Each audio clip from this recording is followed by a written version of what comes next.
హన్మకొండ జిల్లా కమలాపూర్ తహసీల్దార్ కార్యాలయంలో ఏసీబీ అధికారులు సోదాలు నిర్వహించారు. ఓ రైతు ఫిర్యాదు మేరకు తహసీల్దార్ మాధవి లంచం తీసుకుంటుండగా రెడ్ హ్యాండెడ్ గా పట్టుబడింది. ఇక ప్రతి చిన్న పనికి పైసలను డిమాండ్ చేస్తున్న తహసీల్దార్ కార్యాలయ సిబ్బంది తీరుపైన బాధితులు మండిపడుతున్నారు. పట్టుబడ్డ తహసీల్దార్ పైన గతంలో అనేక ఆరోపణలు ఉన్నట్లుగా గుర్తించిన అధికారులు విచారణ కోణంలో దర్యాప్తు చేపట్టారు.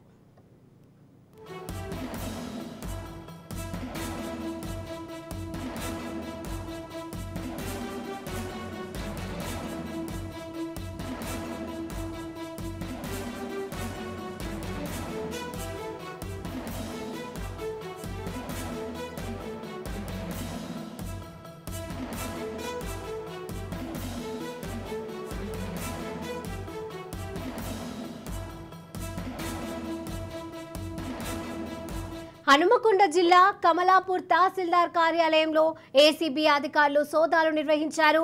ఓ రైతు ఫిర్యాదు మేరకు తహసీల్దార్ మాధవి లంచం తీసుకుంటుండగా రెడ్ హ్యాండెడ్ గా పట్టుబడింది. ప్రతి చిన్న పనికి పైసలు డిమాండ్ చేస్తున్న తహసీల్దార్ కార్యాలయ సిబ్బంది తీరుపైన ఇక బాధితులు మండిపడుతున్నారు. పట్టుబడ్డ తహసీల్దార్ పైన గతంలో అనేక ఆరోపణలు ఉన్నట్లుగా గుర్తించిన అధికారులు ఇక విచారణ ఆ కోణంలో దర్యాప్తు చేపట్టారు.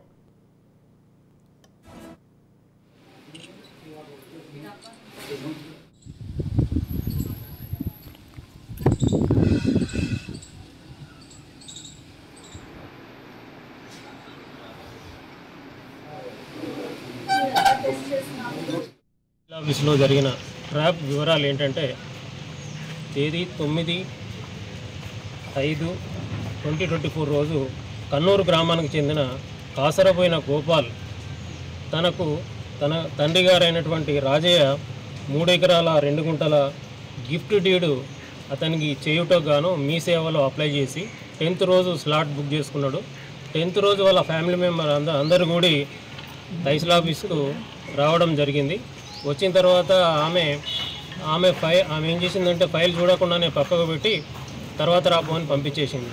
ఆ తర్వాత గోపాల్ గారు మళ్ళీ 18th రోజు వెళ్ళాడు. 18th రోజు వెళ్ళినప్పటికీ కూడా ఆ ఫైల్ ప్రాసెస్ చేయకుండా పక్కకు పెట్టి తనకు 6,000 రూపాయలు ఇస్తేనే 5,000 రూపాయలు ఆమెకు ఒక 1,000 రూపాయలు ధరణి ఆపరేటర్ అయిన రాకేష్ అతనికి ఇవ్వాలని చెప్పి వాళ్ళిద్దరు డిమాండ్ చేసిండ్రు.